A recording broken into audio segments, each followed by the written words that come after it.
चला सुरू झाली कामाला सुरुवात. आणि इथं मी आहे ना बिना साल्ट्याची मुगाची डाळ ही भिजायला टाकली आहे. तोपर्यंत कपडे टाकून देते मशीनमध्ये धुवायला. एकदा कपडे टाकले का स्वयंपाक होईपर्यंत कपडे पण होऊन जातील. याच्यामध्ये थोडासा निरमा जास्त टाकला ना तर कपडे छान निघतात. मशीन आणल्यापासून आहे ना इतकं काम हलकं झालं आहे माझं. चला आता करून घेते लवकर लवकर स्वयंपाक. इथं आहे ना साखर आणि मीठ खतम झालं होतं तर त्याच्या बरण्या घासून ठेवल्या आहे. आणि जेव्हा आपण कोणता पण डब्बा खाली झाला ना मी तिथल्या तिथं घासून ठेवते, मग जास्त खराब पण होत नाही आणि घर पण आपलं स्वच्छ राहतं.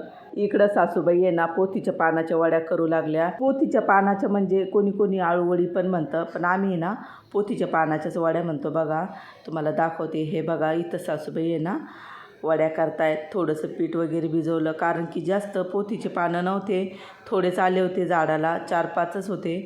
तर त्यालाच आता आम्ही पीठ लावून घेणार आहे कारण की तोडून आणले नसते तर परत पिवळे झाले असते. सासूबाई कपडे वाळू घालायला गेल्या आणि पोथीचे पानं तोडून घेऊन आल्या. इथं रेडी झाल्या आपल्या पोथीच्या पानाच्या वड्या.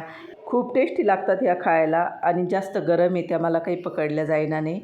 इथं आपली डाळ शिजत आली आता. आणि स्वयंपाक करताना आपलं तोंड असं कोण होतं, काहीचं तोंड बघत असं हसतं राहतं आणि माझं तोंड तर कधी हसतं राहतच नाही. चला भेटूया अशाच व्हिडिओमध्ये. बाय.